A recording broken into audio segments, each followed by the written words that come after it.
Hello guys, welcome back to the channel and welcome to another film review.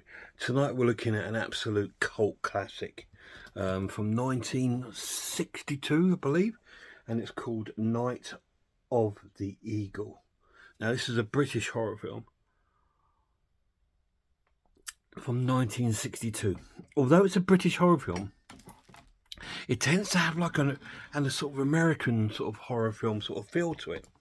And the premise of the story is quite good and quite really sort of different for its time. And it's about this school teacher, this guy that works in a school, and he's doing really well. He seems to be rising up in his job to almost come into sort of like a principal sort of stage. I think him and his wife used to live in sort of Jamaica, and they've moved over to the UK, and he's doing really well. And he's kind of disliked by all the other teachers. They don't like him because they've been there a long time, and he's come in and he's straight away almost raised into the top, if you like, and they don't like him.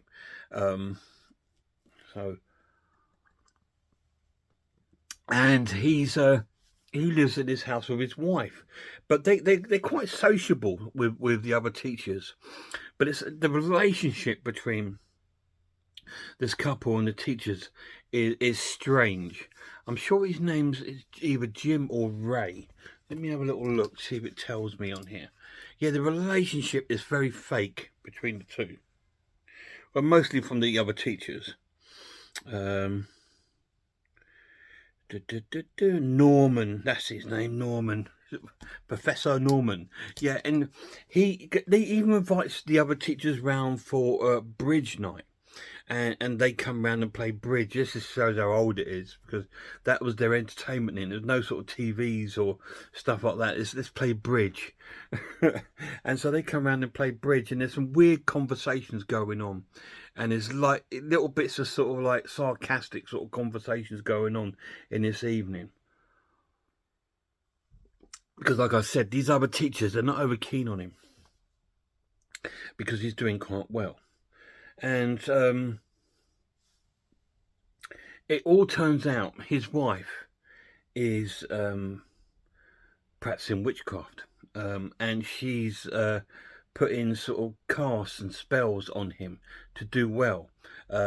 She's like there's one scene when he's puts his coat into the dry cleaners and who come to collect his coat, and he pricks his finger on the pin, and he takes it out, and it's like this bit of material, and inside it's got like this sort of herb sort of mixture in there, which is obviously something that's been mixed together to cause him good luck. And when they're playing bridge and they've all gone away, the wife then sort of rummages around the room, picking all things off that she's put in the room to help him out again. Like in one of the lampshades, there's like a little tiny sort of black magic sort of little figure inside this kind of like lampshade. Because I think it's because they've been in Jamaica, and she tells throughout the story, and because he discovers this, he finds out what's going on, because he goes into her drawer upstairs and he finds like this little sort of container, and in it is like some dead spiders, and he's starting to find other sort of things all over the sort of house. And he gets them all together and puts them on the table. And one day she comes home and sees it all. And she has to spill the beans that she's a witch. And she's been practicing witchcraft and putting conjuring spells on them to try and help him do better in his career. So everything she's doing is for what she thinks is for the right thing. And he's absolutely, he goes ballistic about it, because he's very anti this. Even at the school, he sort of teaches his pupils about don't believe in things like witchcraft or psychics and stuff like this. And he's even trying to explain to the kids at the beginning of the school to believe in this and believe in not. And so he's discovered all these things. And she's even got like little vials of dirt from different graves and stuff like that, which she uses in her spells and all this sort of stuff. And she's been doing it probably for some while, but he's discovered it, and he makes her try and stop practicing it, and he destroys all of her sort of her sort of ceremonial sort of items. He chucks them all onto the fire, even the dead spiders, and that's quite cool. When he chucks the dead spiders on it, if you watch carefully, there's another scene a few minutes later, and it comes to life and it crawls out and dashes off, so the spider goes off. But he's burning all of her stuff, and she said to him, "Look, whatever you do, you know, you got to realise whatever consequences happen if you're doing this, you know, it's on you," sort of thing. And when he does all this and sort of breaks all these sort of spells that she's been putting on, things start going wrong for him. He starts getting accused at school of coming onto a pupil, which he doesn't. And he gets all these problems at school coming along. And one of the lads who's like the sort of boyfriend of the girl that from the school is even trying to kill him with a gun. And all this sort of stuff starts going bad around his life. And all this, and it's all because she's been putting spells on him, and he's sort of like killed them all. But there's something else going on. There's another little thing that happens, which I'm not going to tell you about, but all I'm saying, it involves another teacher at the school. And his wife then talks to him about, because he asks her why she started doing this, and he explains that when they were in Jamaica, she saw this dead woman come back to life, and she said it was a young sort of girl, and he said that her mother spoke to this sort of like black magic priest or whatever, like, please take me, take my life, and let her live. So he made some concoction, the old woman drank it, and she died, and the other woman rose up. So she believed this is what's happening. And he said, because apparently they were in an accident in Jamaica, and she said she was even willing to do the same. She said to the priest to give up her life for him to do well. But he came round, and she didn't need to. But all this sort of happens out, and all this bad luck starts coming to them. And the wife tries to take it on herself to try and stop it. And how she's going to stop it, you need to watch it and find out. But like I said, there's another little twist into the story that sort of unravels in sort of like the last third of the film. So you need to watch it to find that out for. But what an incredible film. Absolutely amazing. This may be a 1962 old British black and white horror film, but it was amazing. And I can understand why it's a cult classic. This has been released on Studio Canal's cult classic range, and I can see why it is a classic, because it was phenomenal. It didn't feel like I'm watching an old film. You know, when you watch some of these old horrors and you think, you know, they can be quite slow. This is quite slow, but it grips you. It reminded me of that other one that I watched, that Never Take Sweets from a Stranger. That sort of film unfolds to a real dramatic film. This was the sort of same, completely different story, but it grips you like that did.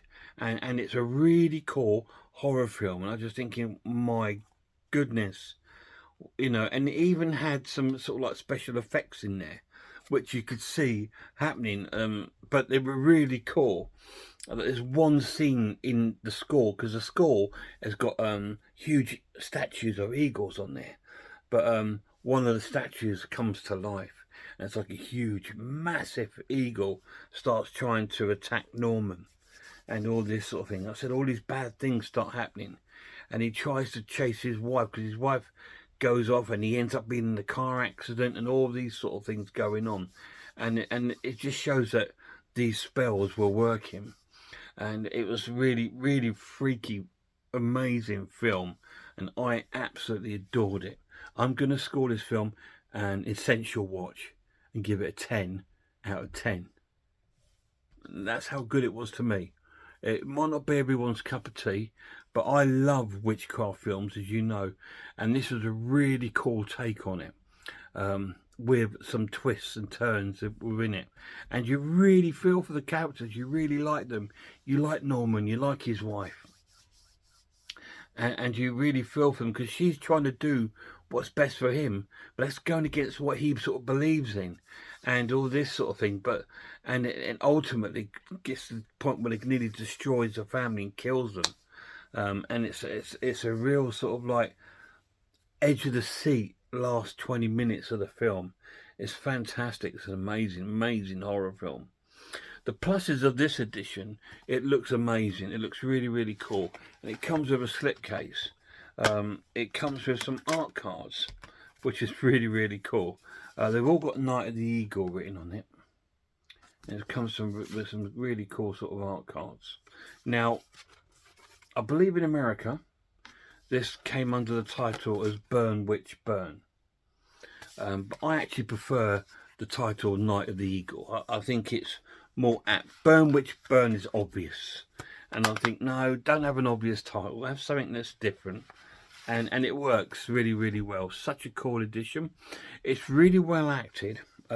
Like I said, it's got to be well acted because you get you feel for the characters and you actually like them. They're likable people. You know, even the teachers, the ones that are not friendly to Norman and his wife, you kind of like them because they were just normal, or are they? You'll find out later in the film. But it's just sort of like when you first meet them, you see these look quite normal people, and this story's sort of like trotting along, and yeah, they're all jealous of him because he's doing well at school, you know, and all this sort of thing. But then when you find out that she's a witch and she's doing these spells to help him progress with his career, and he finds out and he makes her stop, and then all these spells have a reverse reaction, it then comes to life, and it's just brilliant. Amazing film, absolutely fantastic. Night of the Eagle, 10 out of 10. Any of you guys seen it? Let me know down below if you have. It is an old film. Do you know what, guys? This is about 12 quid to pick up. Pick it up. Pick it up. You will not be disappointed.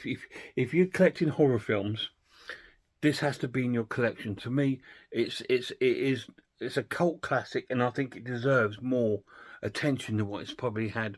Now, if you talk about underrated, which I rarely do, this could be classed within the underrated sort of horror films because it's probably gone straight under the radar.